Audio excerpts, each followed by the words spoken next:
Pode tirar foto, acho que é até mais prático, né? Se quiser vir aqui na frente para tirar, enquadrar melhor.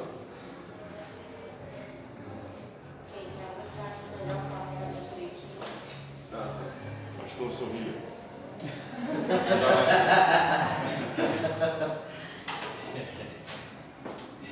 Sorria, o senhor está sendo fotografado.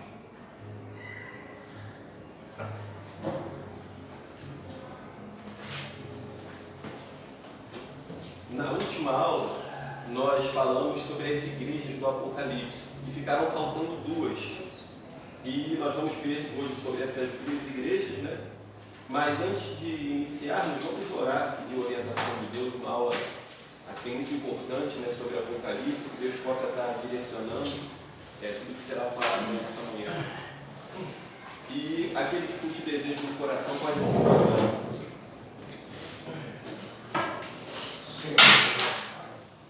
Pai de nosso Senhor Salvador Jesus Cristo, Pai querido, Pai amado, uma vez aqui estamos aqui, amados Deus, para nós também uma palavra, para apresentar ao Pai, nesse momento, Pai, do nosso pastor, Pai querido, Pai amado, que assim, Pai, que se encontra presente nesse momento, para nos instruir, Pai, acerca, Pai querido, da tua palavra.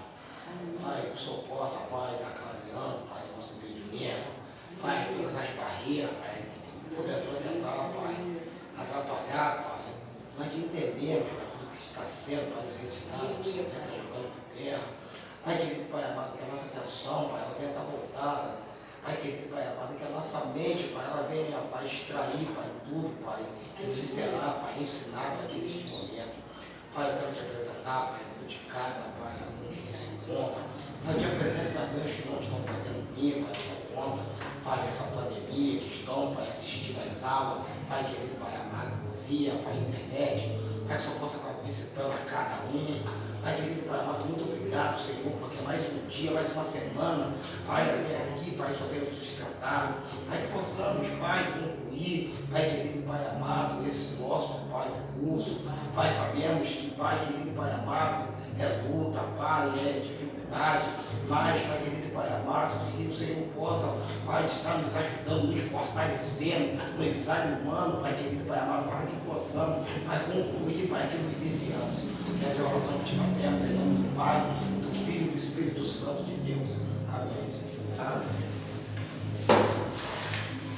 Filadélfia, Igreja Missionária, Apocalipse capítulo 3, no verso 7 em diante.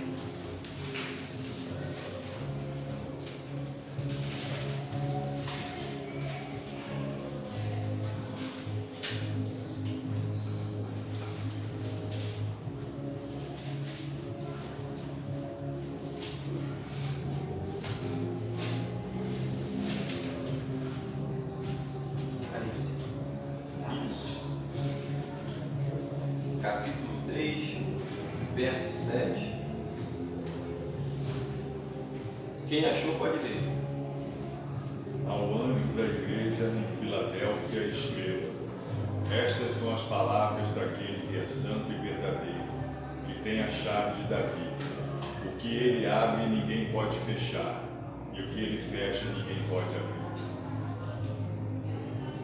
Para parar, continua. Pode continuar. Conheço as suas obras. Eis que coloquei diante de você uma porta aberta que ninguém pode fechar. Sei que você tem pouca força, mas guardou a minha palavra e não negou o meu nome. Vejam o que farei com aqueles que são sinagoga de Satanás e que se dizem judeus e não são, mas são mentirosos. Farei que se prostrem aos seus pés e reconheçam que eu amei você. Visto que você guardou a minha palavra de exortação à perseverança, eu também o guardarei da hora da provação que está para vir sobre todo o mundo, para pôr à prova os que habitam na terra. Venho em breve, retenha o que você tem, para que ninguém tome a sua coroa. Farei do vencedor uma coluna no santuário do meu Deus. e dali ele jamais sairá. Escreverei nele o nome do meu Deus e o nome da cidade do meu Deus, a nova Jerusalém que desce do céu da parte de Deus, e também escreverei nele o meu novo nome. Aquele que tem ouvidos, ouça o que o Espírito diz às igrejas. Amém. Igreja de Filadélfia foi uma igreja fundada na Ásia Menor, com a função de proclamar a cultura e a língua grega ali naquela região. Ficava entre a Mísia, a Lígia e a Frígia.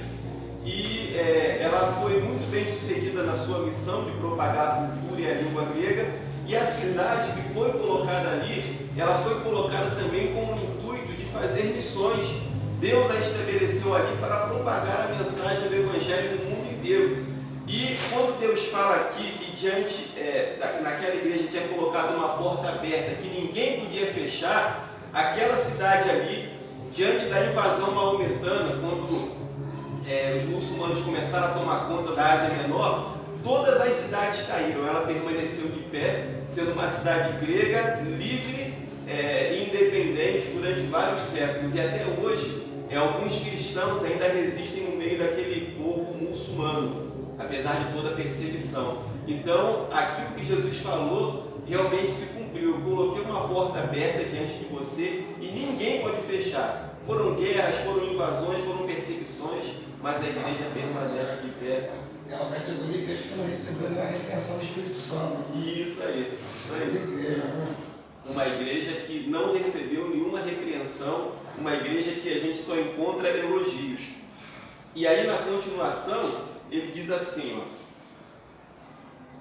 farei com os que são da sinagoga de Satanás, os que se dizem judeus e não são, mas mentem, eu os que farei com que venham e adorem diante dos teus pés e saibam que eu te amo. Quer dizer, aquela igreja, ele diz no versículo anterior, era uma igreja que tinha pouca força, uma igreja pequena, mas que guardou a palavra do Senhor e não negou o seu nome. Então, para ser uma igreja relevante, não é necessário muita coisa não. É guardar a palavra do Senhor e não negar o seu nome. Aquela igreja, mesmo com pouca força, Deus declarou a respeito dela que aqueles que se diziam judeus não eram, ou seja, aquelas pessoas que se achavam povo de Deus, porque os judeus, eles achavam que eram o povo de Deus, eles reconheceriam que aquela igreja, sim, que aquele povo era o povo escolhido por Deus, a igreja do Senhor. Então, quando uma igreja ela se mantém fiel, quando ela não nega o nome do Senhor, quando ela guarda a palavra, as pessoas reconhecem que aquele povo ali é diferente, aquele povo ali é de Deus, aquele povo ali tem algo especial.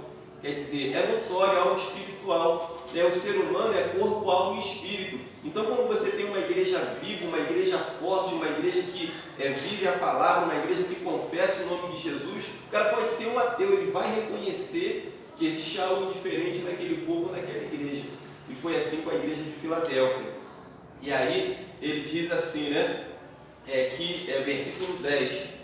Porque tu guardaste a palavra da minha paciência, eu também guardarei da hora da tentação que virá sobre todo mundo, para provar os que habitam sobre a terra.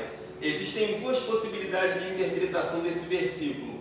Uma é que realmente essa igreja passou por muitas perseguições e provações, mas que ela seria guardada, como até hoje existem lá alguns cristãos que permanecem depois de vários séculos fiéis a Deus. E também a interpretação mais aceita é que aqui fala sobre a grande tribulação, que a gente vai falar hoje. A provação que há de vir sobre todo mundo. Essa expressão aqui, ela é muito conhecida quando se refere à grande tribulação. Então aqui, essa palavra não foi direcionada só à igreja de Filadélfia, mas a todos os cristãos fiéis no mundo inteiro que, porventura, terão que passar por esse período de grande tribulação. Aí ele continua assim dizendo, Eis que em breve eu venho, retenho o que tu tens para que nenhum homem tome a tua coroa. Coroa aqui representa galardão. Nós temos que prestar muita atenção e saber diferenciar o que é coroa, o que é galardão e o que é salvação. O cristão, na minha concepção, ele pode perder o galardão. A salvação não, como nós comentamos na última aula, Mas o que é o galardão? É aquilo que a gente vai receber pelas nossas obras aqui nesse mundo. Alguém até uma vez me perguntou o seguinte: a gente vai se lembrar quando estiver no céu do que ia acontecer aqui nesse mundo, do que aconteceu no mundo? E eu acho que sim. Por quê? Quando um atleta, quando alguém recebe um prêmio por algo de bom que ele fez, por exemplo, um atleta olímpico, olha a emoção que toma o coração dele quando ele sobe no pódio e passa ali como que um filme na cabeça dele, os treinamentos, a situação difícil que ele enfrentou, a superação, e aí chega alguém e bota a medalha de ouro no peito dele: você é o melhor da sua categoria no mundo inteiro. Quer dizer, aquilo ali é uma emoção inexplicável. Então, o cristão, ele vai receber de Deus uma recompensa, um galardão. Agora, essa recompensa não vai ter muito sentido se a pessoa não lembrar o que levou ela a receber aquilo ali. Seria como um atleta que teve amnésia. O cara vai lá botar a medalha no peito dele e vai dizer: mas por que eu estou recebendo essa medalha? E aí ele não vai se lembrar do que aconteceu. Então, eu acho que nós vamos no céu nos lembrar do que aconteceu aqui nesse mundo, mas sem nos entristecermos.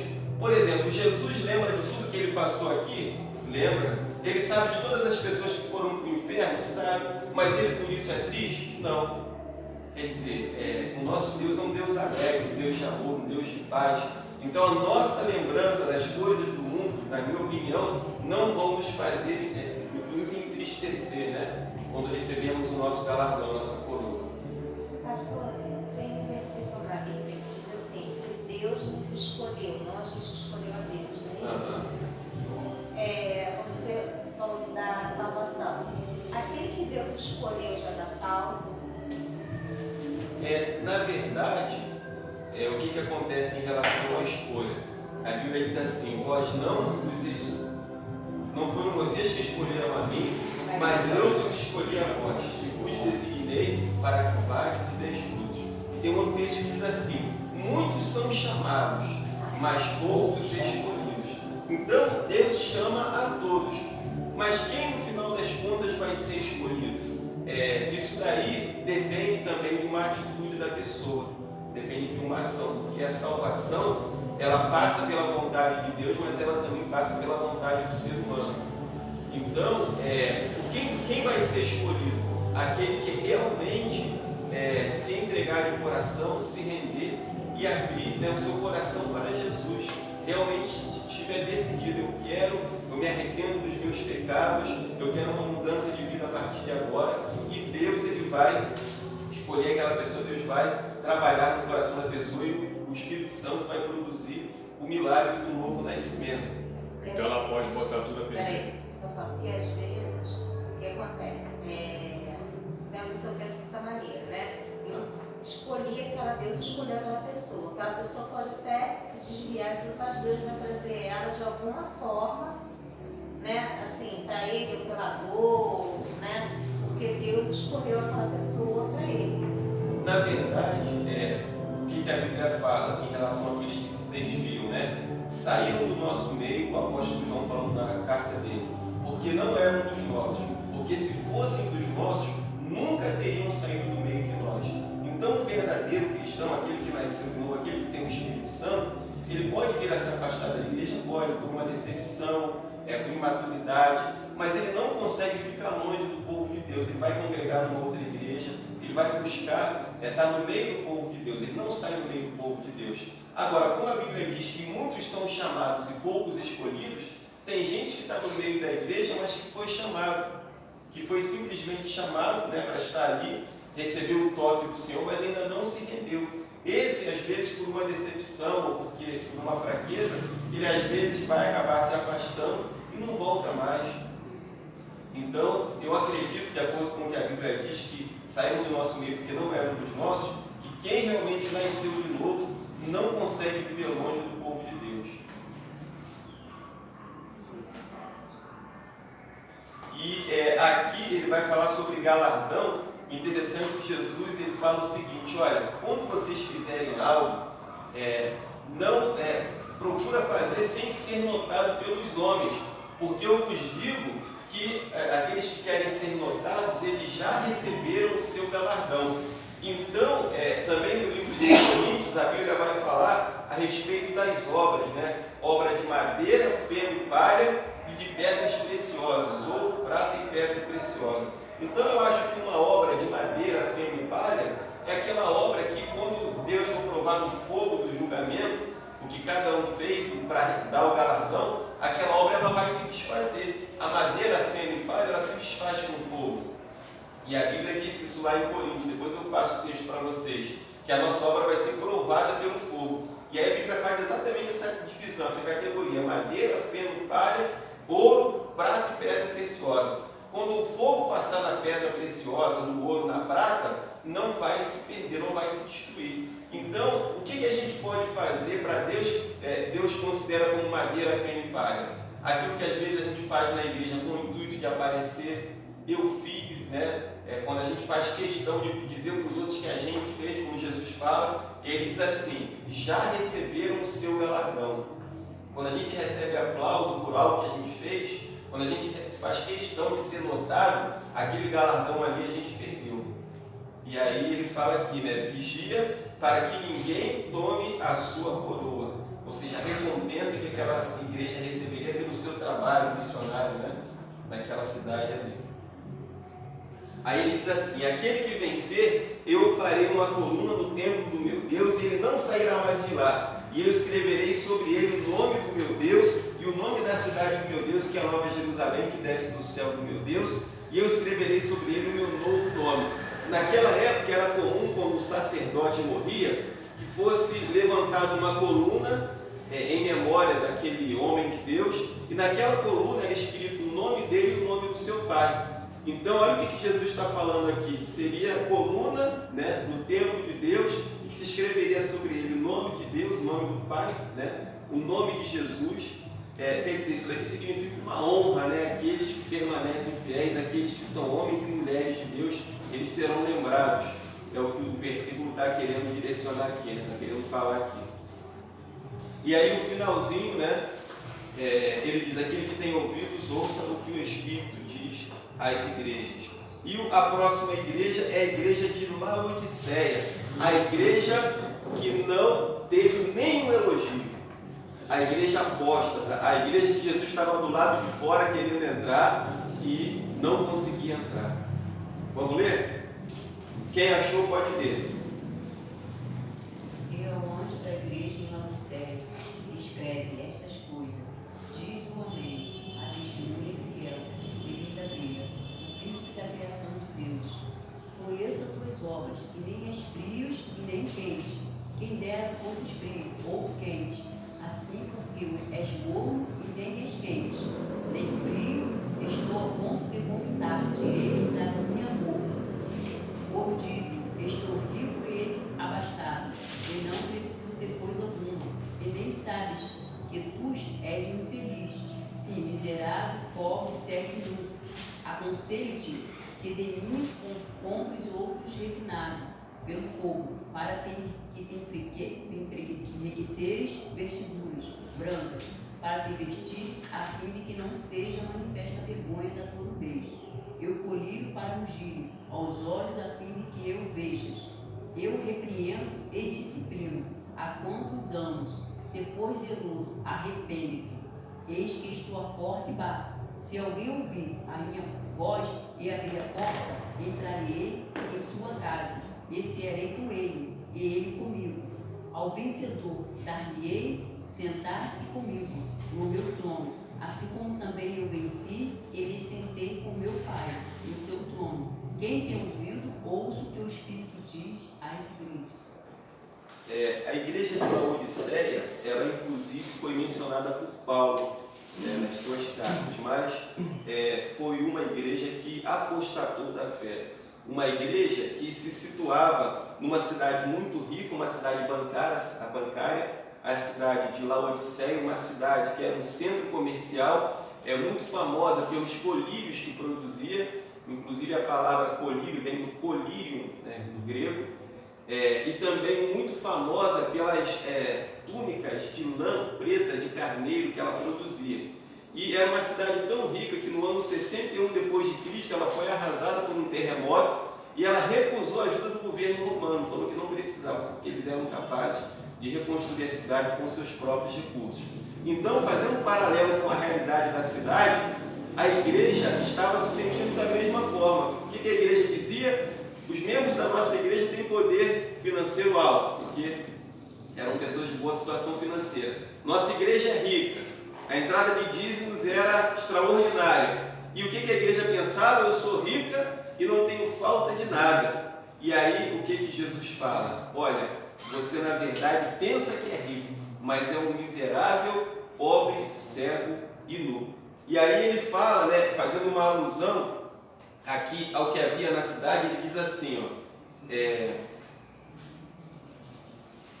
conheço as tuas obras, que não és frio nem quente. Eu gostaria que você fosse frio ou quente. Então, como você é morno, nem frio nem quente, vomitar-te-ei da minha boca. Em frente, aliás, na cidade, haviam águas termais de Herápolis, que elas eram mornas e elas tinham um mau gosto. Então as pessoas gostavam de ir naquelas fontes termais para tomar banho, mas qualquer um que provava aquela água tinha vontade de vomitar. E aí Deus fala assim, olha, você não é frio, mas a palavra no grego aqui é gelado, e nem quente, fervendo, mas você é morno, ou seja, Jesus estava comparando essa igreja aqui àquelas fontes termais. Então foi muito fácil para eles perceberem o que Deus estava querendo dizer. Porque vocês não são nem gelados, nem fervendo, eu vomitarei vocês da minha boca. Quer dizer, Deus ele prefere que uma pessoa seja fria e gelada do que ela fique em cima do muro. Porque o frio ou o fervendo, ele tomou uma posição definida. Ou eu sou de Deus ou eu não sou. Aquela igreja ali estava em cima do muro, era morna. Era uma igreja, né, que desagradava a Deus. Inclusive, tem até uma ilustração interessante que fala que um camarada estava em cima do muro, de um lado tinha os demônios e do outro lado os anjos. E os anjos diziam, vem para o nosso lado, vem para o nosso lado. E os demônios não falavam nada, ficavam quietos. E ele ficou curioso, ele perguntou ao anjo, por que vocês estão fazendo, querendo que eu passe do lado de vocês e os demônios não falam nada? E os anjos falaram assim, é porque o muro pertence a eles. Então, o muro pertence ao diabo. Quem está em cima do muro, na verdade, está do lado do diabo. E aí, por isso que Deus está falando aqui, vocês são mornos, e por causa disso, porque vocês estão em cima do muro, eu vou vomitar vocês da minha boca. E aí, ele continua dizendo, eu sou rico e cheio de bens e não tenho necessidade de nada. E não sabe que és um desgraçado, miserável, pobre, cego e nu. Aí ele diz, aconselho-te que de mim compre ouro refinado no fogo. O ouro aqui representa a fé também. O apóstolo Pedro fala disso, que a nossa fé é mais preciosa do que o ouro refinado. Então Deus está falando para aquela igreja, vocês precisam de fé, vocês precisam voltar às primeiras práticas, às primeiras obras. Aquela igreja tinha apostatado da fé, né? Tinha deixado Deus do lado de fora. E vestes brancas para que te vistas, né? Aquela igreja rica devia ser um desfile de moda, com aquelas peles de carneiro, né? Pretas, que eram exportadas para o mundo inteiro. Então eles se vestiam muito bem, mas ele diz, olha, vocês se vestem bem, mas estão nus. Aconselho que vocês comprem vestes brancas, que representam a pureza, para que não apareça a vergonha da sua nudez, e unjas o seu olho com um colírio, para que vejas a unção de Deus, para que eles pudessem enxergar a realidade espiritual. Porque apesar de na cidade haver um colírio que era exportado para o mundo inteiro, aquela igreja estava cega. E aí ele diz assim, a todos que eu amo eu repreendo e castigo, sê zeloso, portanto, e arrepende-te. Eis que estou à porta e bato, se alguém ouvir a minha voz e abrir a porta, virei a ele, cearei com ele e ele comigo. A gente viu nas aulas de Novo Testamento 1, a respeito da ceia, que o judeu ele tomava o seu café da manhã, ao meio-dia ele fazia um lanchinho, e a refeição mesmo, que demorada, a refeição que alimentava era a ceia que acontecia no final da tarde, quando ele chegava do trabalho no campo. Então, o cear com uma pessoa representava comunhão, representava que você passaria um tempo com aquela pessoa, realmente demonstrava amizade, né? Intimidade. E era isso que Jesus estava se referindo aqui, que ele queria ter intimidade com aquela igreja, que ele queria fazer parte da vida daquela igreja. E ele faz uma promessa aqui, né? Que aquele que vencesse, ele permitiria que se assentasse com ele no seu trono, ou seja, participaria do governo de Jesus por toda a eternidade. A gente vai falar sobre isso em relação ao milênio. Então, a gente finaliza aqui essa etapa das igrejas do Apocalipse. Alguém tem algo a comentar?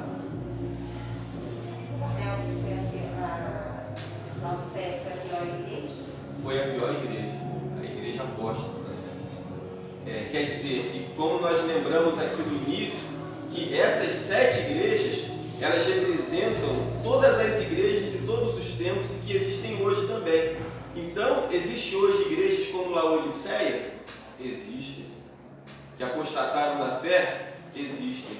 Então, nós temos que tomar muito cuidado, porque esses ensinamentos aqui eles servem para todo o período da história, né? E só lembrando aqui, voltando aqui à igreja de Filadélfia, eu queria aproveitar para fazer uma propaganda aí do trabalho de missões que é feito pela denominação batista no mundo inteiro. Tem muitas outras denominações também que fazem um trabalho missionário fantástico, mas nós também já há muitos anos temos feito um trabalho missionário.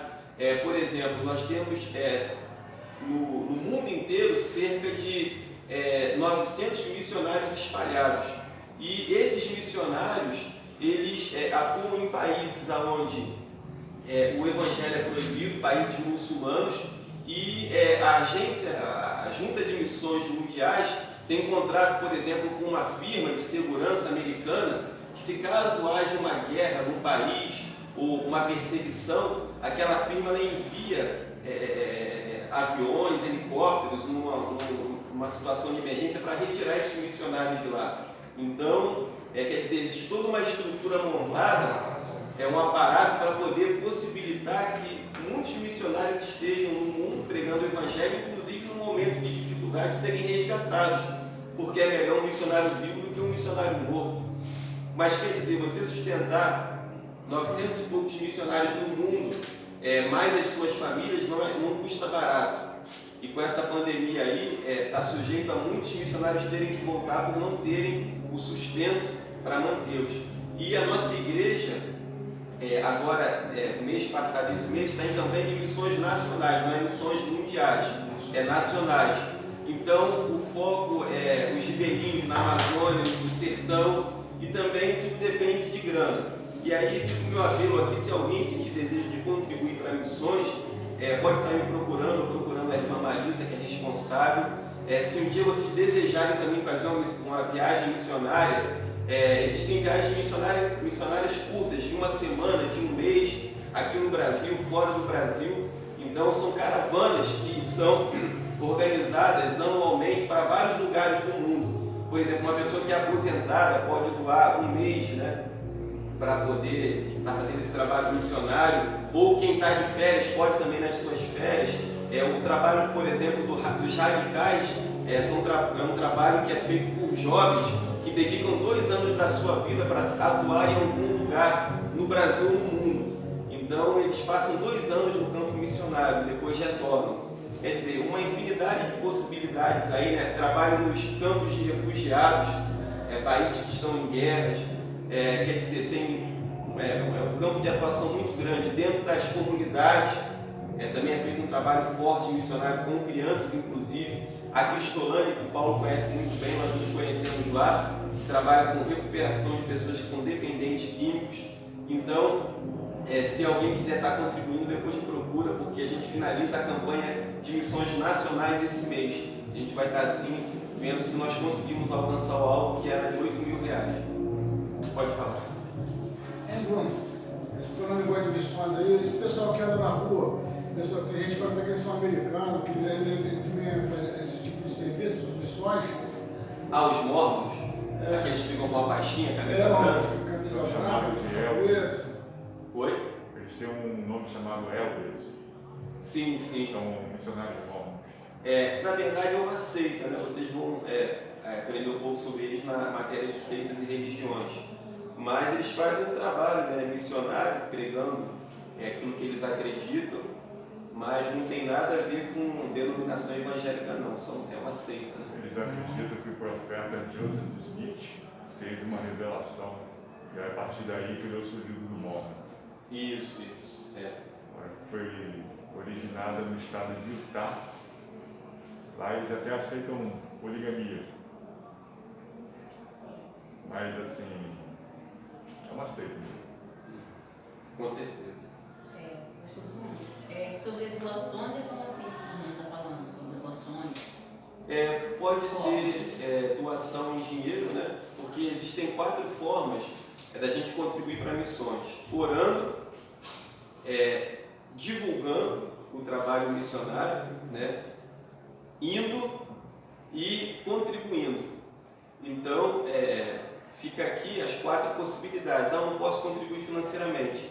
Então, lembre-se sempre nas suas orações desse trabalho missionário, que é muito importante. Eu posso contribuir com R$10, com R$5, está ótimo. Eu não posso contribuir, mas eu posso divulgar esse trabalho. Eu vou trazer na próxima aula para vocês alguns vídeos, né? Aliás, eu vou postar no grupo alguns vídeos para vocês também poderem estar divulgando nas redes sociais, porque aí vocês vão ter noção do que é o trabalho e também pessoas que vocês conhecem vão estar sendo informadas. Então, tem essas possibilidades aí. Esse trabalho da divulgação dos vídeos do como o missionário vive lá é muito importante, né? Dá mais credibilidade pro pessoal, porque a gente também trabalha lá na igreja mesmo, dá muito mais credibilidade do que só a gente divulgando assim. Ver o que está acontecendo. Isso, com certeza. Todo mês eles têm que mandar relatório, né? Para o pastor saber como é que eles estão vivendo lá, para poder mandar também o sustento.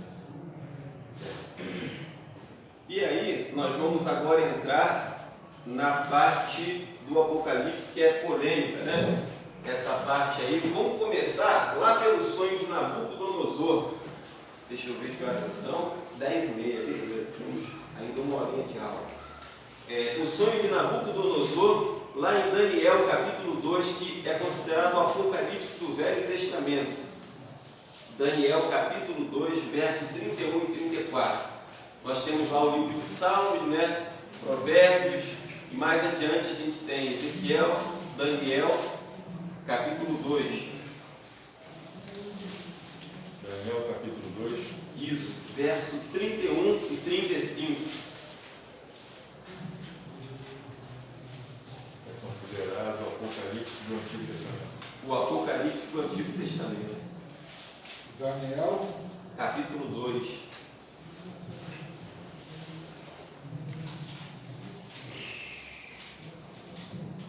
O sonho de Nabucodonosor interpretado por Daniel.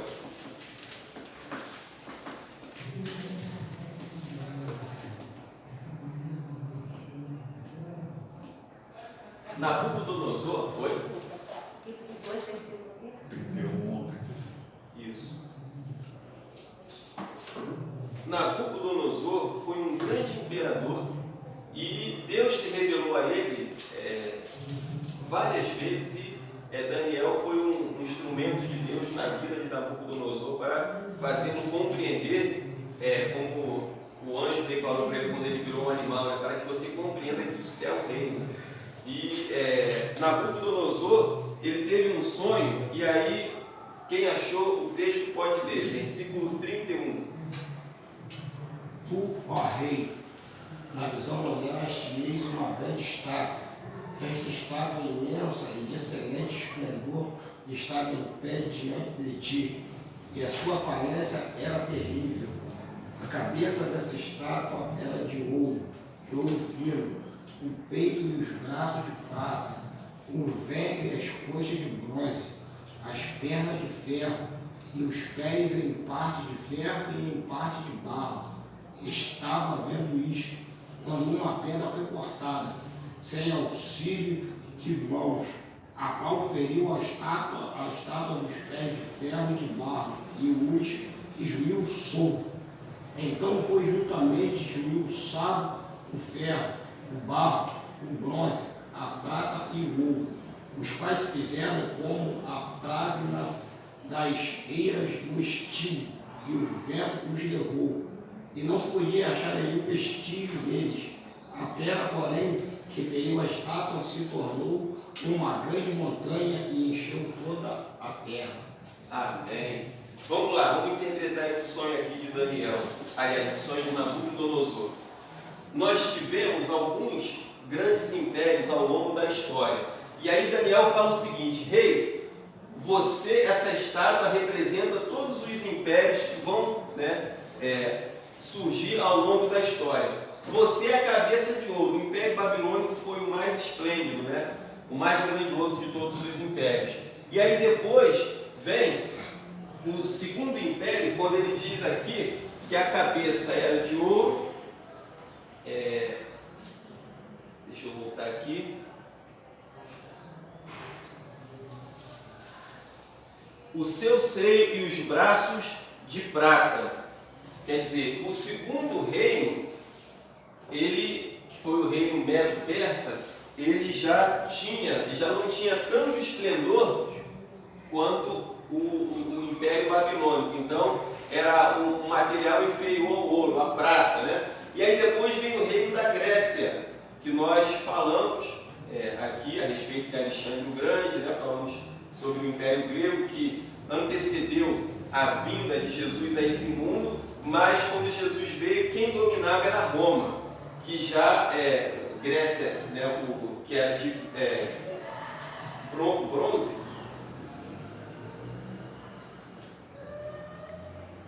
Bronze, isso. Seu ventre e suas coxas de bronze. E o Império Romano, que representa as pernas, que já era um material inferior à prata, ao bronze e ao ouro, que seria o ferro. Bom, e por último, um império que ainda não existe, que são os pés da estátua, que representam nações. Por quê? Aqui no sonho fala a respeito desse pé, e esse pé ele tinha ferro misturado com barro. Quer dizer, o Império Romano foi um império sólido, cruel, duro e representado pela perna de ferro. Ferro é um metal duro. Realmente os romanos eles dominaram o mundo com mão de ferro, vamos dizer assim. Esse último império que vai surgir, ele já vai ser um império dividido, com partes fracas de barro e com partes de ferro. E será dividido em 10, porque a estátua tinha 10 dedos. E esse último império aqui, a Bíblia fala que uma pedra cortada sem mão, ela vem do céu e ela cai sobre esse pé aqui e esmaga ele, destrói ele. Quem é a pedra a qual a Bíblia se refere aqui? A pedra de esquina, Jesus. Jesus desceu do céu, né? Jesus descerá do céu e vai esmagar esse último império, que vai ser composto por 10 dedos que representam 10 nações. E a Bíblia diz que esse império ele foi destruído, aniquilado, e que essa pedra se tornou um grande monte e encheu toda a terra. Está falando aqui do governo milenar de Jesus. Então, esses grandes impérios que surgiram ao longo da história, eles desaparecerão e darão lugar ao reino de Jesus que se estabelecerá nesse mundo. Essa é a interpretação dessa visão que Nabucodonosor teve. Agora, vamos analisar aqui, de acordo com esse gráfico, a respeito das 70 semanas de Daniel. Daniel, capítulo 9, versículo 24.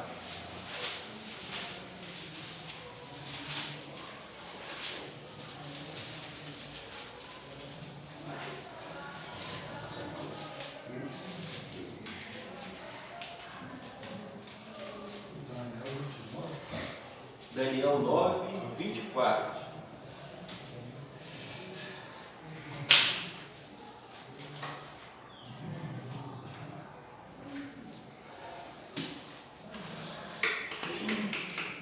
Voltando um pouquinho, antes da gente ler esse texto aqui, abre lá a Bíblia de vocês em Ezequiel, é um livro antes, Ezequiel 4:6. Ezequiel 4:6. Aliás, eu vou ler aqui, que é só um versículo, presta atenção.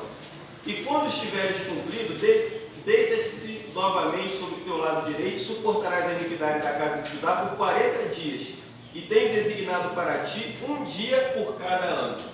Então, Deus mandou que Ezequiel fizesse algo que representaria o tempo em que o povo carregaria o castigo de Deus. Ele diz assim: deita-se no teu lado por 40 dias e cada dia representará um ano.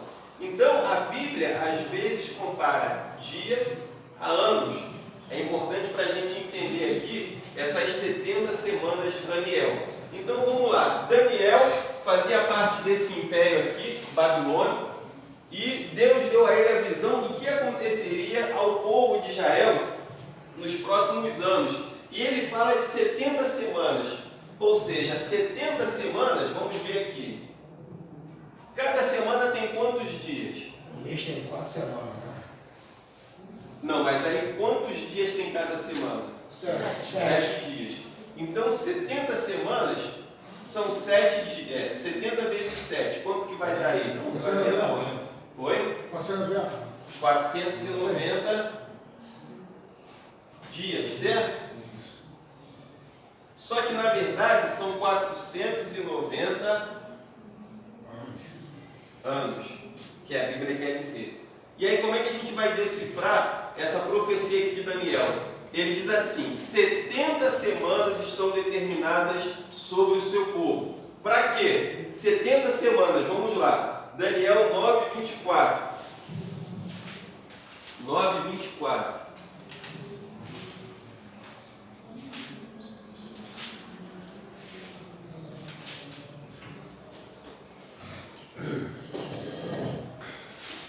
E aí a gente vai ler alguns trechos da Bíblia. Vou dar aqui um texto para cada um. Irmão Paulo, deixa aberto lá também em Colossenses 2,14. Colossenses 2,14. Jim, Hebreus 2, do 14 ao 15. Hebreus 12, do 14 ao 15. Deixa aberto lá também. Irmã Rosimere, Colossenses 1, do 20 ao 22. Colossenses 1, do 20 ao 22. Todos esses textos estão ligados a essa profecia de Daniel. Colossenses 2,14, de Hebreus 2, 14 e 15. Colossenses 1, do 20 ao 22. 2, 14? 2 do 14 ao 15. Joyce, 2 Coríntios 5, 21. 2 Coríntios 5, 21.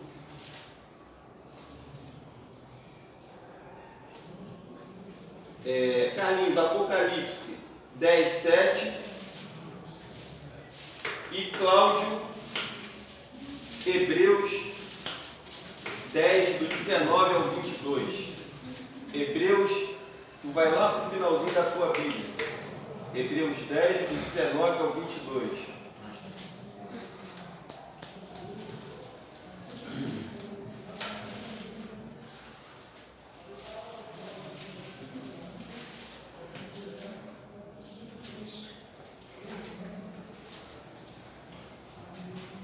Hebreus 19. Hebreus 10, do 19 ao 22. E deixa marcado lá em Daniel também, né, que tu vai acompanhar a leitura lá.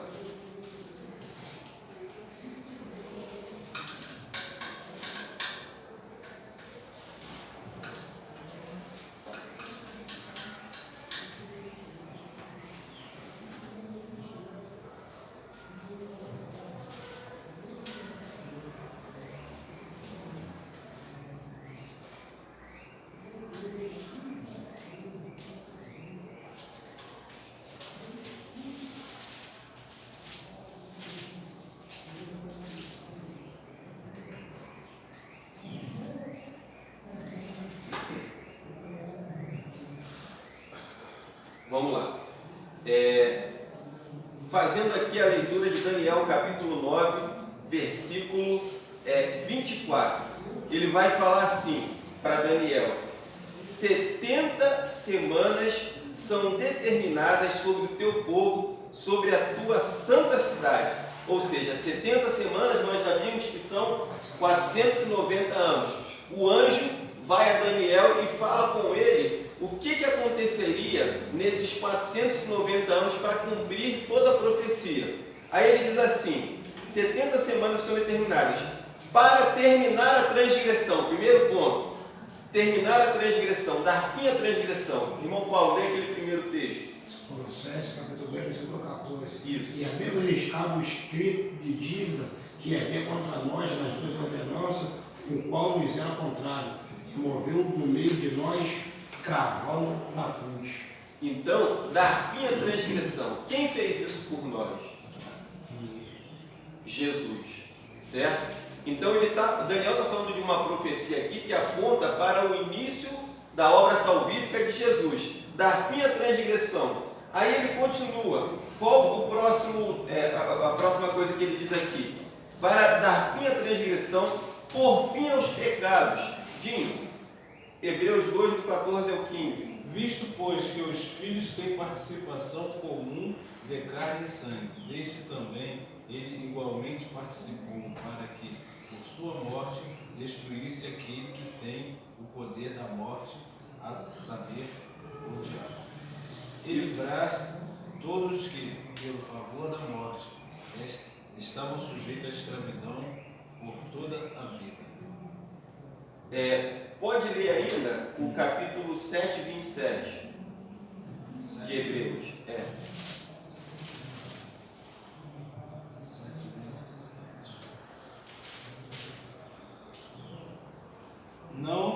Que não tem necessidade, como o sumo sacerdote, de oferecer todos os dias sacrifício, primeiro por seus próprios pecados, depois pelo do povo, porque fez isto uma vez por todas, quando a si mesmo se ofereceu.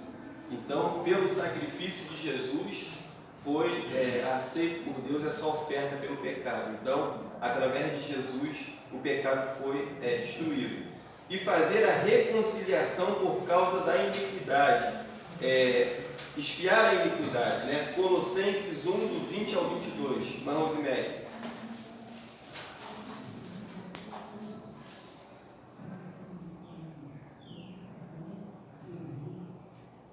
Os filhos, é o capítulo 2, né? Capítulo 9 de Daniel. Aliás, perdão. Colossenses, capítulo 1, do verso 20 ao 22.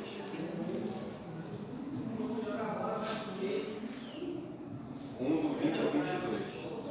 Ele que, havendo feito a paz pelo sangue da sua cruz, por meio dele, reconciliasse consigo, mesmo todas as coisas que sobre a terra, que nos céus, e a vós, outros também, que outrora erreis, estranhos e inimigos, no entendimento pelas vossas obras malignas.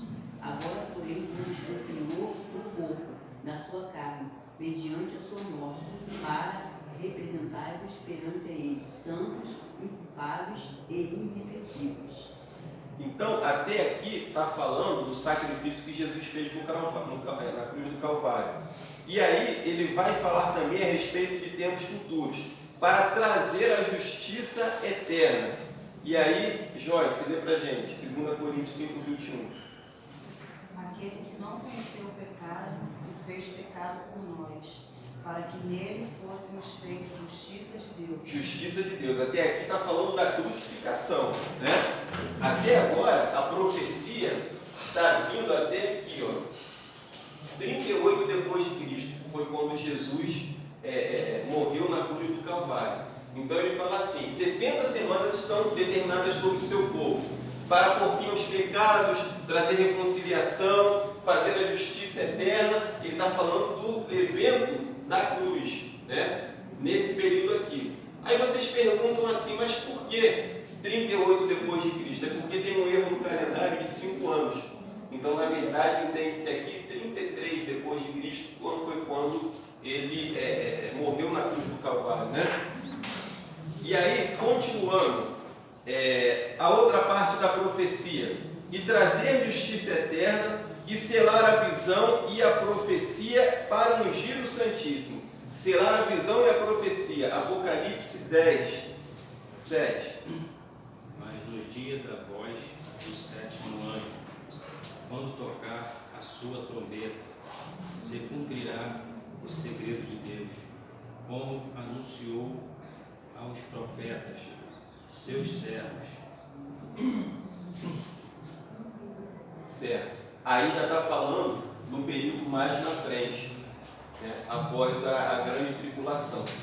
E aí, o último texto, para ungir o Santo dos Santos, Hebreus 10, do 19 ao 22. Exortação a perseverar na fé, Tendo, pois, irmãos, ousadia para entrar no santuário, pelo sangue de Jesus, pelo novo e vivo caminho que ele nos consagrou, pelo véu, isto é, pela sua carne, e tendo um grande sacerdote sobre a casa de Deus, cheguemo-nos com verdadeiro coração em inteira certeza de fé, tendo o coração purificado da má consciência e o corpo levado com água limpa.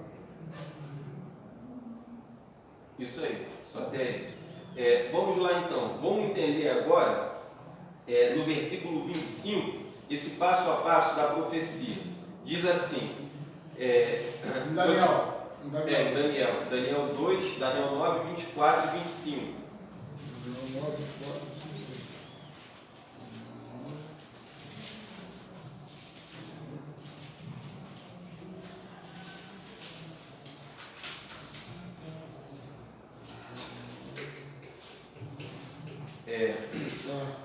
24 e 25, diz assim: 70 semanas estão determinadas sobre o teu povo, sobre a tua cidade santa.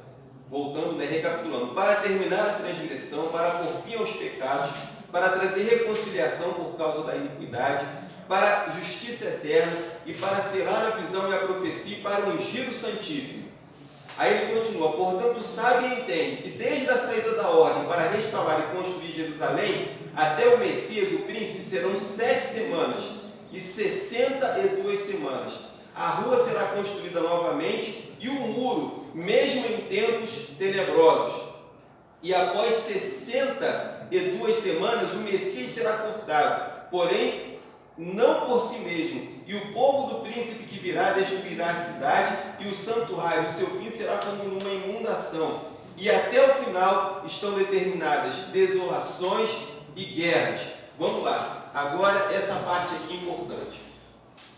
Olha o que ele diz aqui. Nós vimos que ele fala que desde a ordem para restaurar a cidade, desde a saída da ordem para restaurar e construir Jerusalém até o Messias e o príncipe, serão 7 semanas e 62 semanas. Quando saiu a ordem para restaurar a cidade de Jerusalém?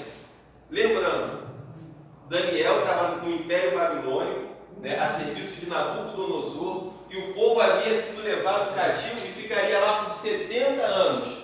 E Daniel começa a orar e ele diz: Senhor, quando é que esse cativeiro vai acabar? Quando é que isso tudo vai ter fim? Aí Deus diz assim, Deus dá a ele uma visão do futuro, não só do fim do cativeiro babilônico. Ele diz assim: desde que saiu a ordem para restaurar Jerusalém, que representa o fim do cativeiro babilônico, que acontece lá em Neemias, o que Neemias fala? Que ele estava triste diante do rei Artaxerxes, e o rei pergunta assim para ele: por que você está triste? Porque ele fala assim: eu nunca estive triste antes diante do rei.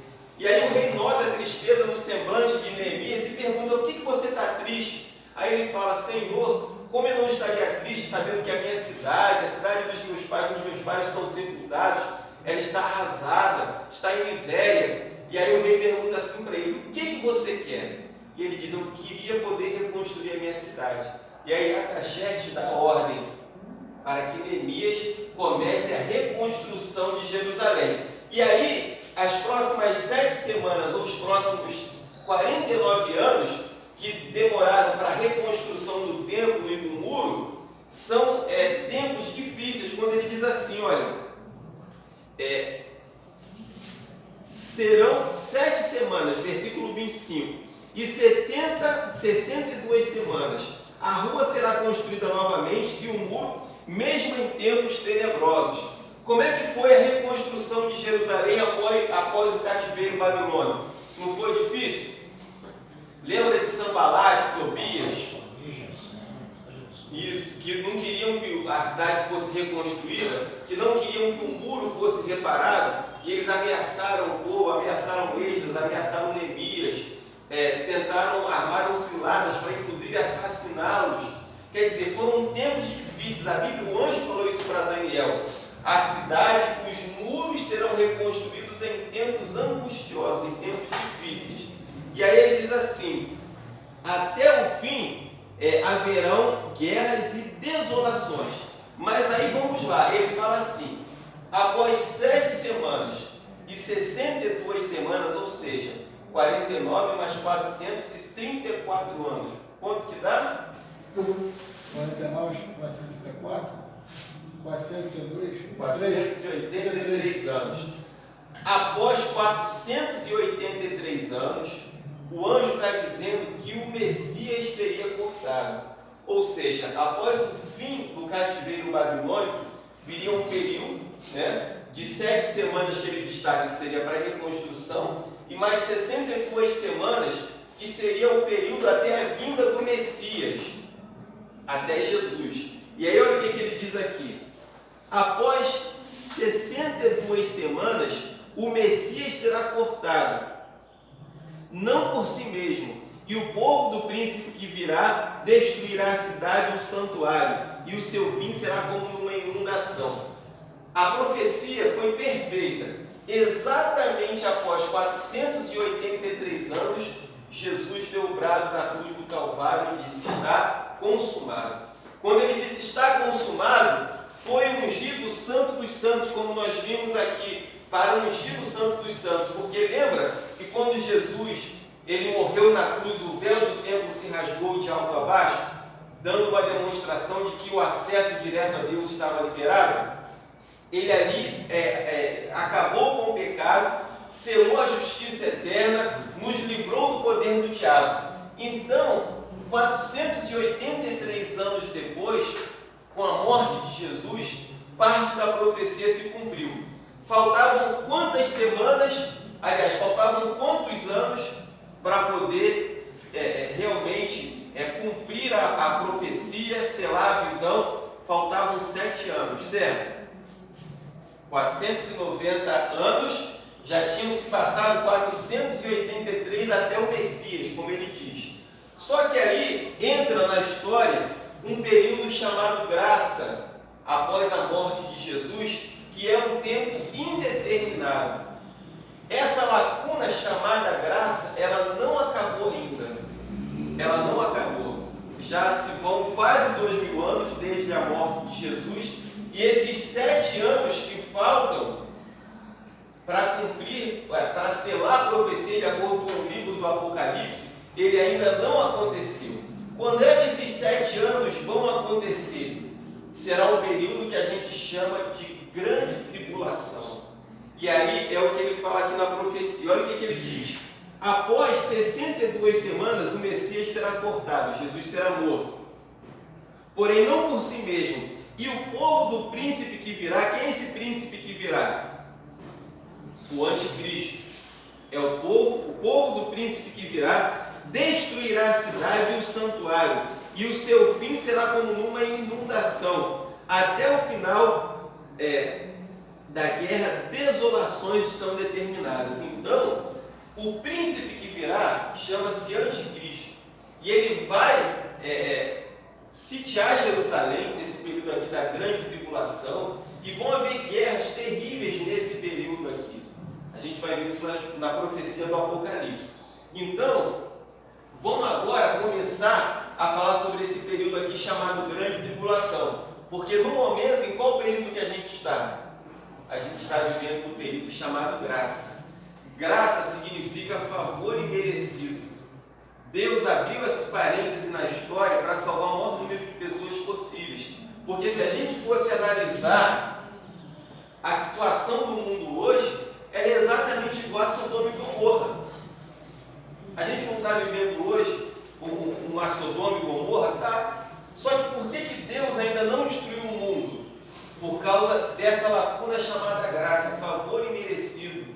Deus está aguardando o tempo certo para vir arrebatar a sua igreja, e isso não está muito longe não. E aí, o arrebatamento, a gente encontra ele lá em 1 Coríntios 15, 50. 1 Coríntios 15, 50 vai falar sobre o arrebatamento. E aí, quando a igreja for arrebatada, começa novamente a contagem dos 490 anos, da qual já foram 483 e faltam apenas 7.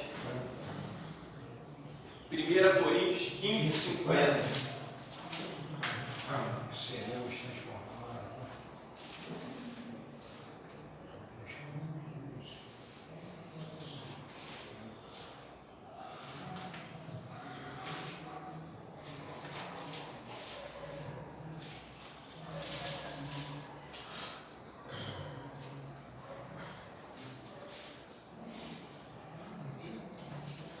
Jesus fala sobre o arrebatamento também, né? 1 Coríntios 15, 50. Quem não leu ainda, irmão Sérgio, pode ler para a gente, por favor. Do 50 até o 58.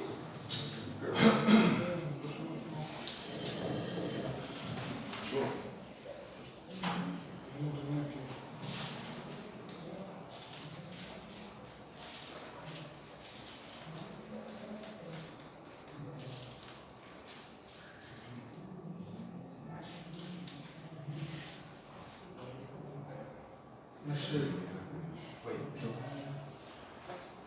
Irmãos, eu lhes declaro que carne e sangue não podem herdar o reino de Deus, nem o que é perecível pode herdar o imperecível. Eis que eu lhes digo um mistério: nem todos dormiremos, mas todos seremos transformados. No momento, num abrir e fechar de olhos, ao som da última trombeta, pois a trombeta soará, os mortos ressuscitarão incorruptíveis e nós seremos transformados.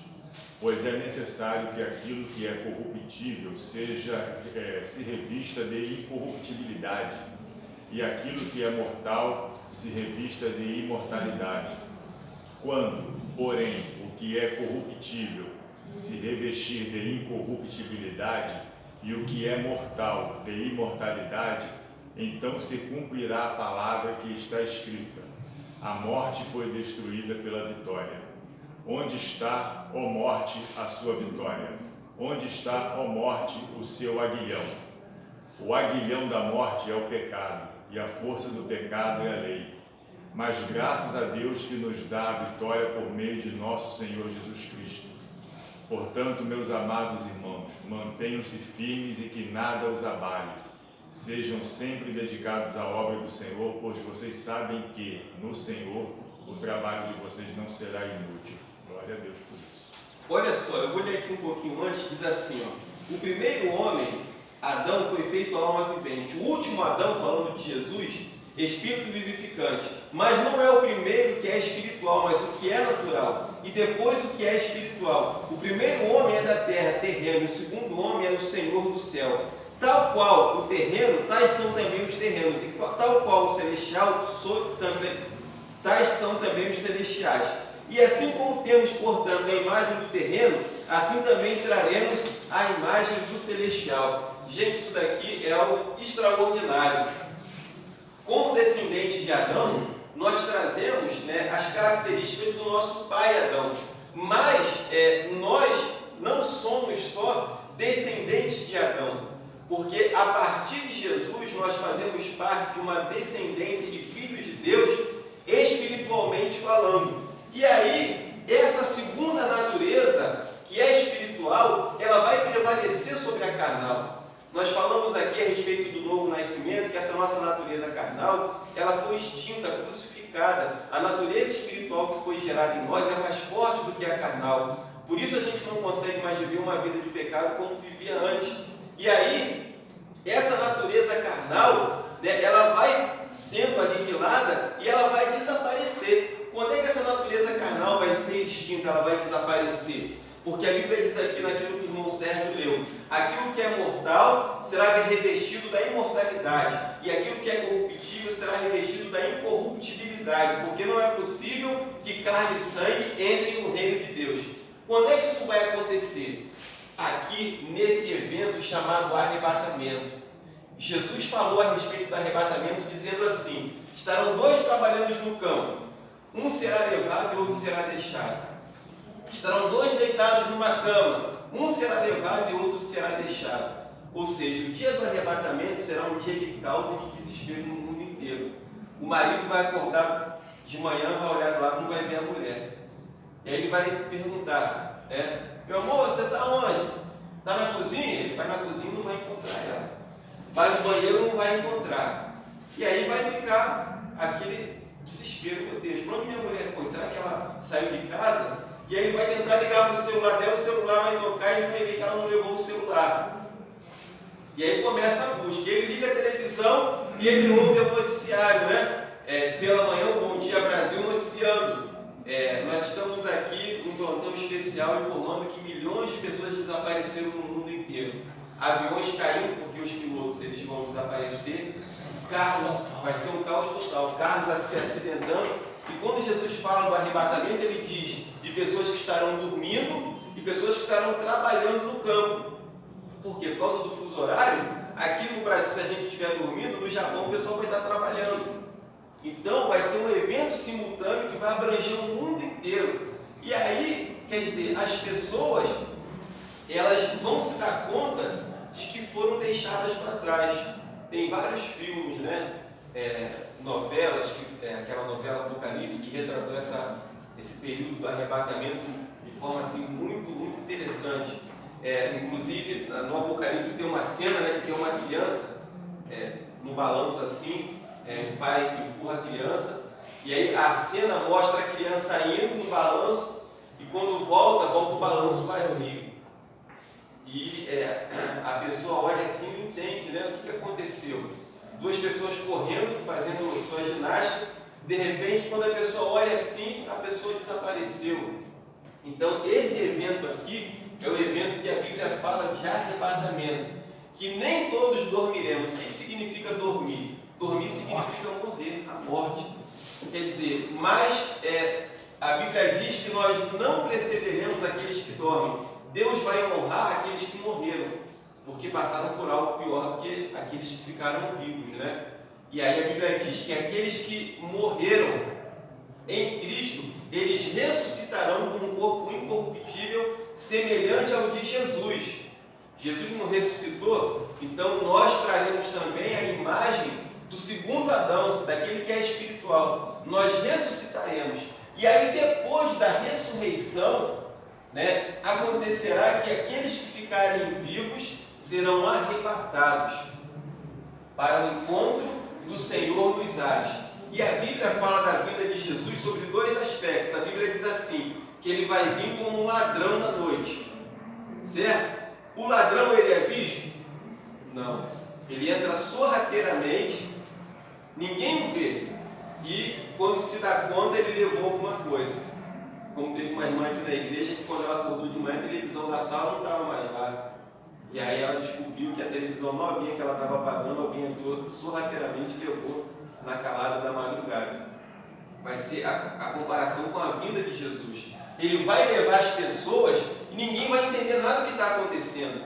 Meu Deus, desapareceram as pessoas, o que aconteceu? E vai ser aquele caos, aquele desespero, e vai ser a ocasião perfeita para o anticristo começar a dominar o mundo. Por quê? Ele vai ter uma desculpa. O mundo está em caos.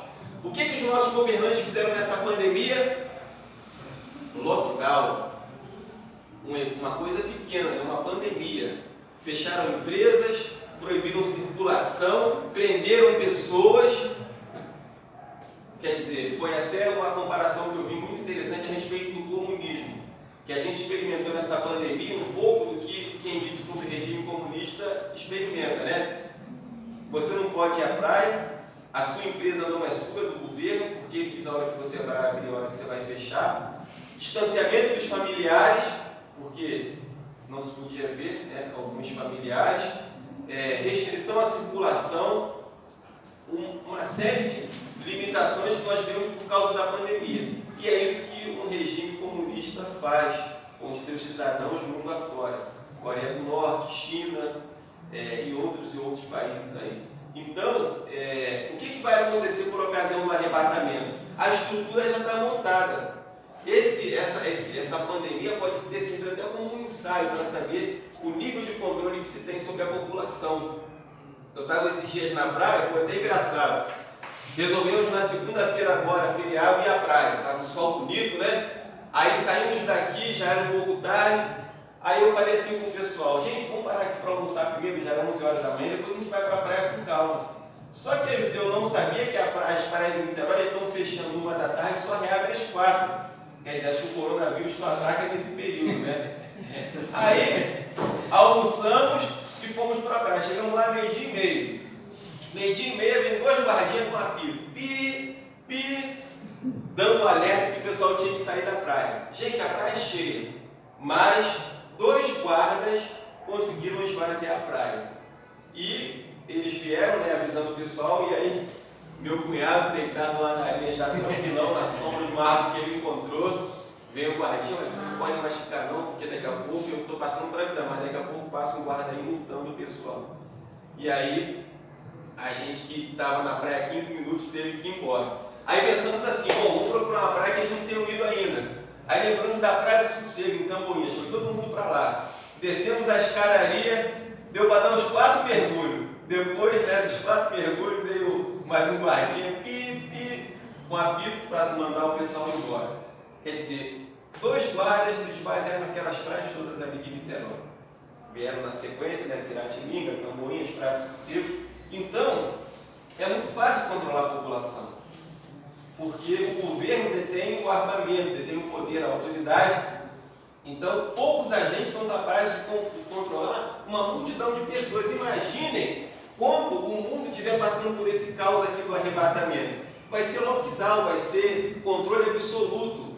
É a ocasião perfeita para o anticristo dominar o mundo, porque o mundo vai estar no caos e eles vão ter a desculpa perfeita também.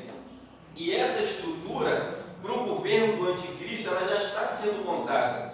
A gente vai ver agora nessas profecias do Apocalipse que o mundo está virando um bloco, tanto comercial quanto político. A gente tem lá a Europa, que está convergindo para um bloco só, e a globalização, que a gente ouve tanto falar nessa palavra, a eliminação de fronteiras, o mundo vai ser governado, vai ter uma única moeda. Então isso daí é algo que a gente já está caminhando para ele. Quer dizer, quando o anticristo vier, ele vai encontrar um mundo sem fronteiras. Ou as fronteiras que ainda existirem, elas serão extintas, sob o pretexto de que vivemos um caos mundial, que é necessário uma união global para se vencer essa catástrofe do desaparecimento das pessoas. E aí vai ter todo um discurso, né? William Bonner, se ele estiver vivo nessa época, não tivesse convertido, né, no Jornal Nacional falando é necessário, né, que a gente agora obedeça ao nosso líder mundial que veio para nos salvar dessa catástrofe. A mídia vai estar toda voltada para o mesmo discurso, o discurso, né, da submissão, a rendição a esse governo mundial para o nosso bem. E aí começa um outro capítulo do Apocalipse, que são esses 7 anos aqui que a gente vai entrar agora. Esse anticristo seria o Papa? Olha, a Bíblia fala de 2 bestas. A besta que surgiu do mar, mar representa, que vai ver agora, Apocalipse capítulo 13 e 17. Mar representa nações. Então, a besta que surgiu do mar vai ser um homem que vai emergir das nações. Ou seja, o líder mundial, ele vai sair do meio do povo, com todos os nossos representantes políticos. Mas a Bíblia fala a respeito de uma segunda besta, que é o falso profeta, e que vai emergir também, que vai governar o mundo junto com o anticristo, com o poder político e religioso. Esse sim pode ser o Papa. E tudo indica que vai ser. Mas a gente vai ver aqui nas profecias bíblicas. Pode falar, Luiz. Naquele livro que eu te emprestei para o senhor ler, né? Ele estava falando mais ou menos sobre isso. E tem algumas pessoas de algumas igrejas, não sei se alguns conhecem aqui, do IHOP, né? Que é uma casa internacional de oração, localizada nos Estados Unidos. E alguns pastores que dirigem o IHOP, na cidade do Kansas, né, estavam falando que o anticristo provavelmente seria uma pessoa do Islã, que eles estavam desejando isso, esperaria, né? E ele estava falando também para usar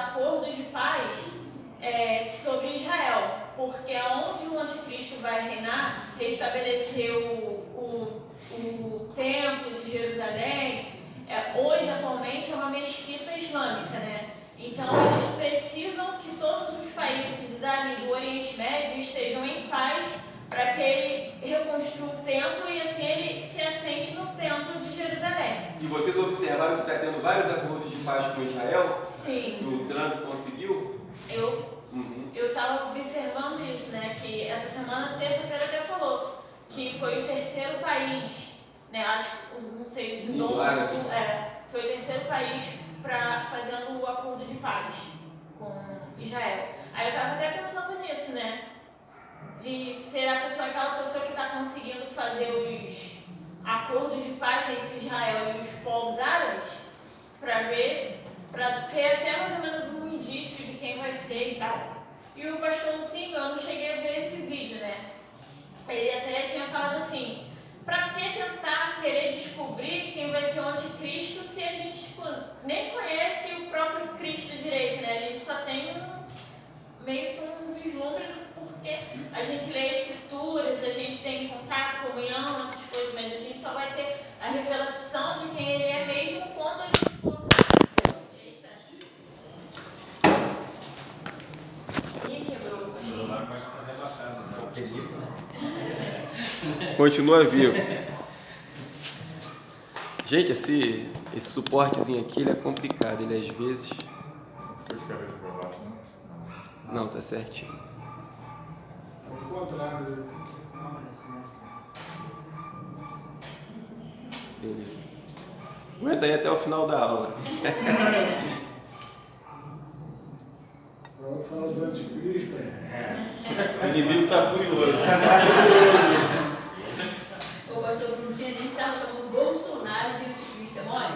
Ah, é? A pessoa estava falando, gente, será que o Bolsonaro não é o anticristo? Botava até no Face, eu via lá, opa, ele mesmo, ele tem que sair para uma questão. Perseguindo tanto ele, tem que morrer, pra gente convidar para um negócio emergencial com o povo, o pessoal falando que o Bolsonaro é anticristo, aí botava lá no Face, lá, gente, o que é isso? Dá um gol para ele, gente, porque ele tem que sair, porque já é o anticristo que chegou. Meu Deus, coitado.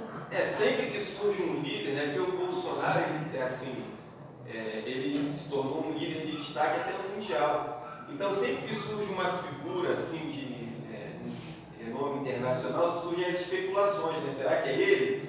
Porque o anticristo ele vai ter essa articulação mundial, né? Ele vai ter livre acesso aos países, aos governos. Inclusive, olha o que eu coloquei a fala aqui de alguns homens, né? Em relação ao anticristo. Ó. O palco está... Deixa eu ler aqui. O palco está rapidamente sendo preparado para o mundo aceitar uma liderança mundial. O famoso historiador britânico Arnold Tom, é isso mesmo? Oi? Tony B. 1889 a 1975. Estava certo quando disse: as nações estão prontas para entregarem os reinos do mundo a qualquer homem que nos ofereça uma solução para os problemas do mundo. O primeiro presidente da Assembleia Geral da ONU, lembra a gente como? Boa Reis-Pac. Que também foi primeiro-ministro da Bélgica e um dos primeiros planejadores do mercado comum europeu, bem como secretário-geral da OTAN, declarou: nós não queremos mais um comitê, já temos os comitês que chegam.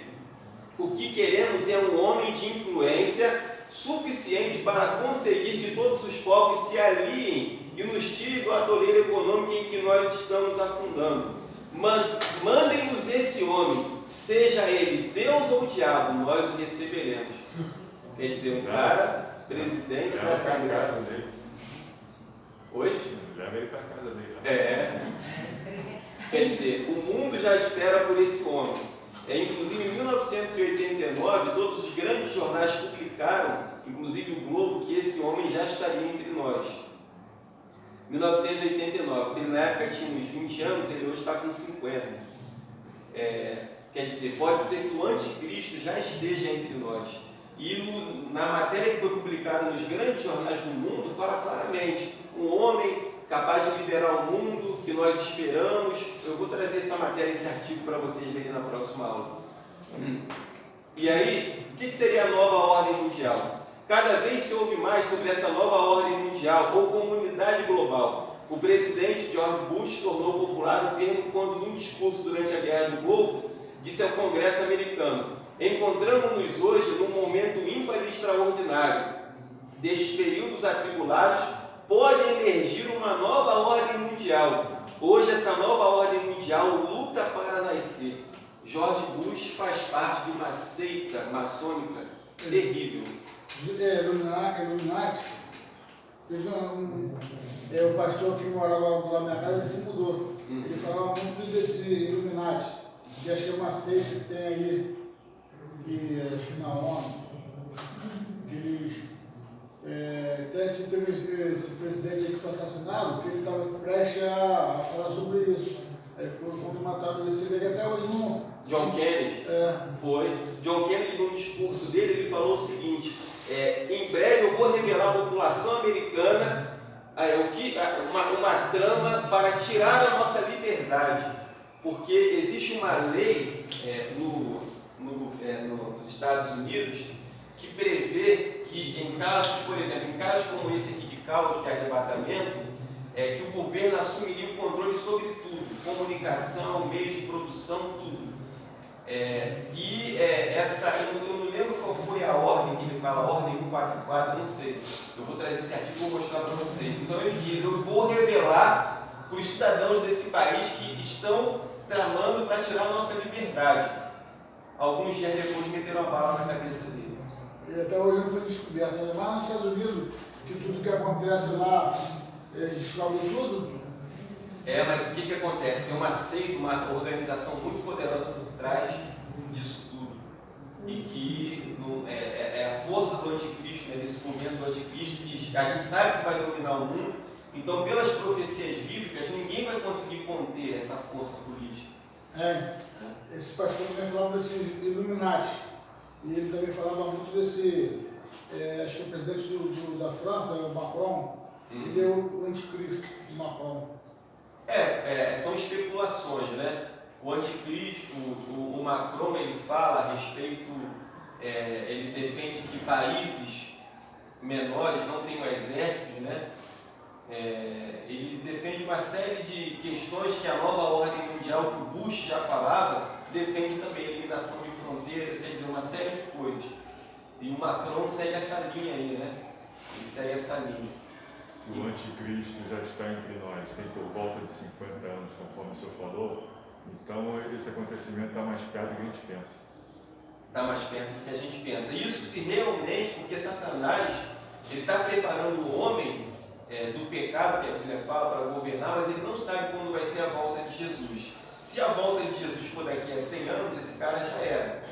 Mas o diabo já está preparando, né, sucessores, né, possíveis anticristos para assumir quando for necessário.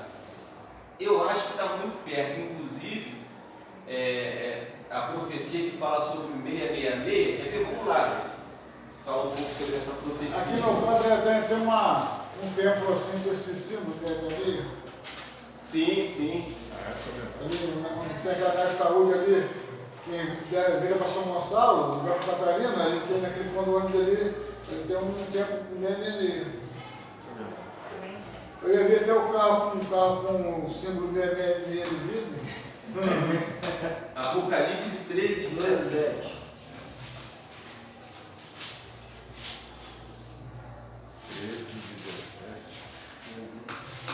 13, 17?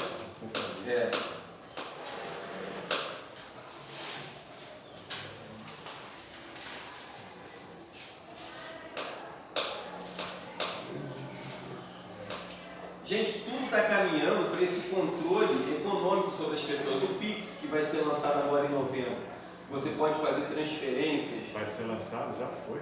Isso, já foi. Já está podendo fazer transação pelo Pix? Já. Vai virar só em novembro.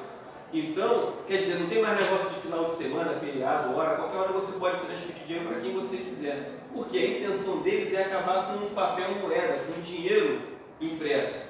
Porque eles acabando com o dinheiro impresso, eles conseguem controlar a população melhor e eles vão, inclusive,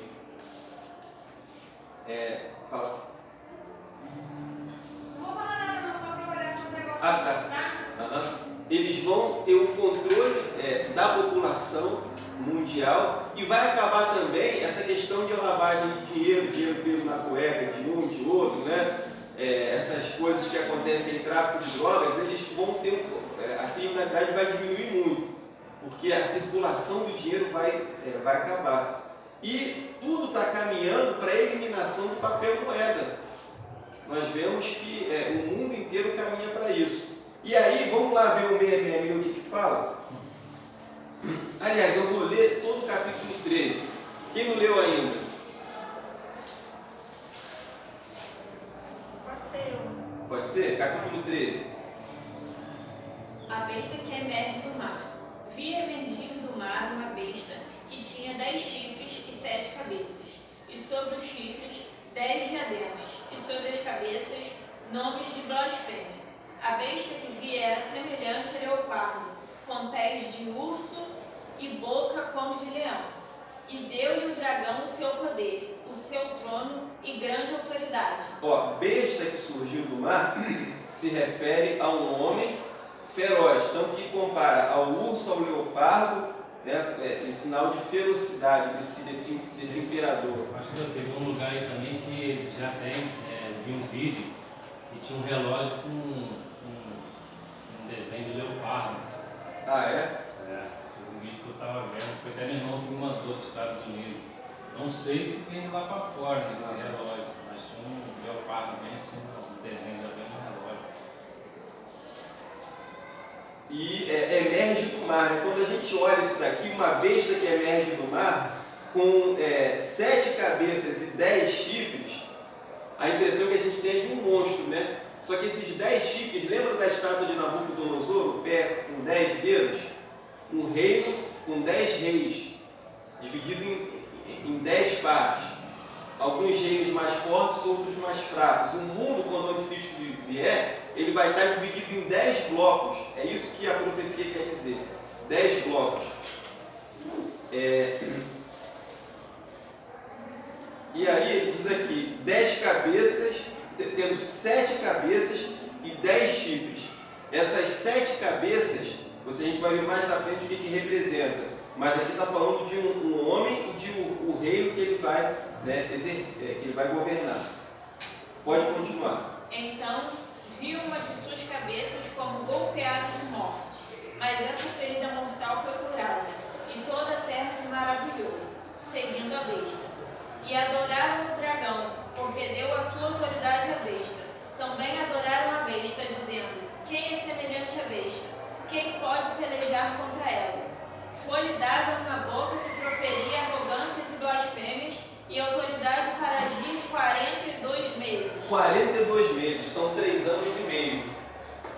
O anticristo, ele vai surgir exatamente aqui nesse segundo período da grande tribulação. Porque os 3 primeiros anos e meio vai ser um período de consolidação do governo do anticristo para colocar em ordem esse caos mundial. Vai ser a estruturação do reino dele. Aqui é que ele vai revelar o seu lado maligno. Porque nos 3 primeiros anos ele vai aparecer como um conciliador, como um governante que vai unir todos os povos, né?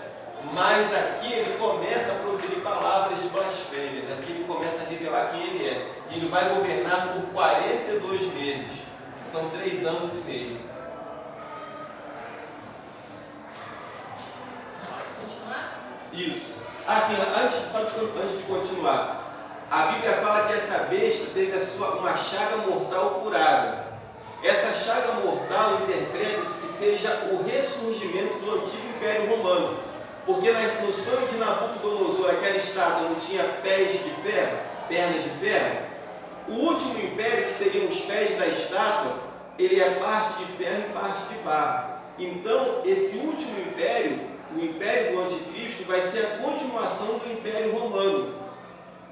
E, quer dizer, um império que vai ressurgir após séculos de extinto, quer dizer, vai causar uma admiração mundial. Quem é semelhante a esse império? Quem vai guerrear contra a besta?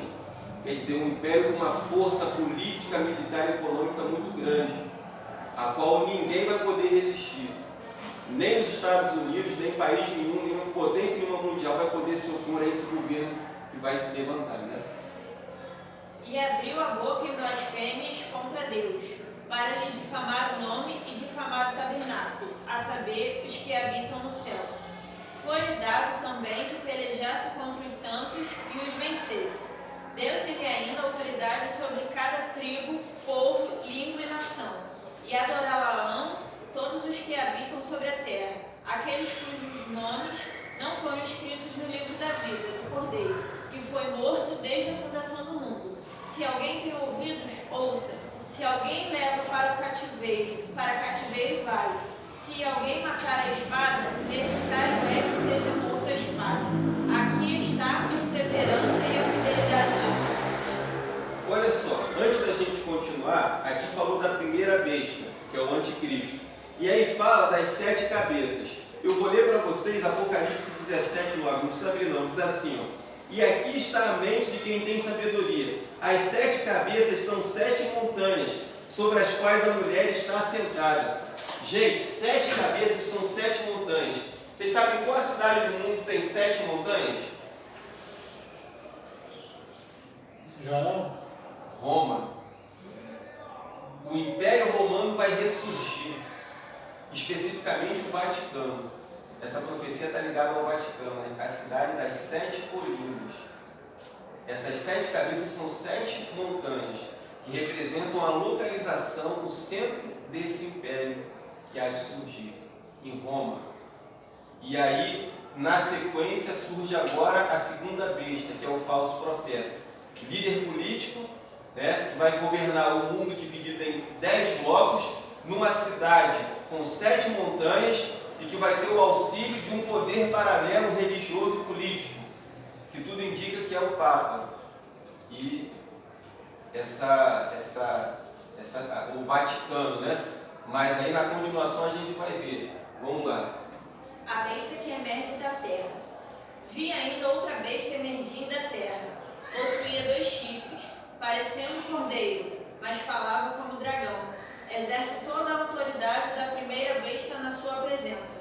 Faz com que a terra e os seus habitantes adorem a primeira besta, cuja ferida mortal fora curada. Também opera grandes sinais, de maneira que até fogo do céu faz descer a terra diante dos homens. Olha só, até fogo faz descer do céu diante dos homens. A Bíblia fala que o falso profeta ele vai fazer sinais e prodígios de mentira para enganar o povo. Lembra daquele vídeo que o irmão mandou sobre aquele cara que a Igreja Católica vai beatificar porque após não sei quantos anos sepultado, ele foi tirado do túmulo sem nenhuma decomposição? Quer dizer, então, o que está por trás daquilo ali? Será que aquele corpo foi congelado? Né? Será que realmente aquilo ali é a pessoa que morreu ou é um boneco de cera? Tem boneco de cera que você olha e você pensa que é uma pessoa. Então, a gente não sabe qual é o nível de manipulação, maldade, mentira que estão por trás de certos sinais para enganar o povo. Né? E aqui está falando dessa besta que vai fazer com que o mundo inteiro adore essa primeira besta que surgiu do mar, que significa nações. Qual era a característica dos imperadores romanos no período de Jesus e pós a vinda de Jesus a esse mundo, no período da igreja primitiva? Eles exigiam para si adoração. Os imperadores romanos, eles perseguiram e mataram muitos cristãos porque se recusavam a adorar ao imperador, a César. Então esse governo mundial, que vai ser uma continuação do Império Romano, ele vai ter as mesmas práticas. E ele vai ser talvez tão cruel ou mais cruel do que o Nero, que foi de todos os imperadores o imperador mais cruel que existiu. Pastor, foi atribuído um milagre a esse corpo desse jovem, que ele era um influenciador digital, ele era um contemporâneo a gente. E ele foi canonizado. Sim. Então, já tem gente que está adorando ele como santo. Quer dizer, a Igreja Católica promove, né, essa idolatria, esses falsos sinais e milagres. Então, olha o que diz aqui, que vai levantar um homem como cordeiro. Olha o que diz aqui. Ele parece cordeiro, mas fala como um dragão. Quer dizer, é uma pessoa religiosa, parecida com o cordeiro, que Jesus é o cordeiro, que representa até os valores do reino de Deus, que se apresenta como alguém que tem comunhão com Deus, com Jesus, mas que fala como um dragão, ou seja, na essência é o próprio Satanás vestido em pele de cordeiro, né? Como se fosse algo bom, mas não é. É o significado da profecia.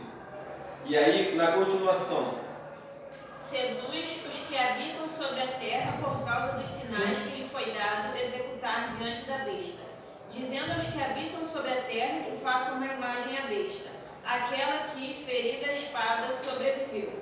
E lhe foi dado comunicar fôlego à imagem da besta, para que não só a imagem falasse, como ainda fizesse morrer quantos não adorassem a imagem da besta.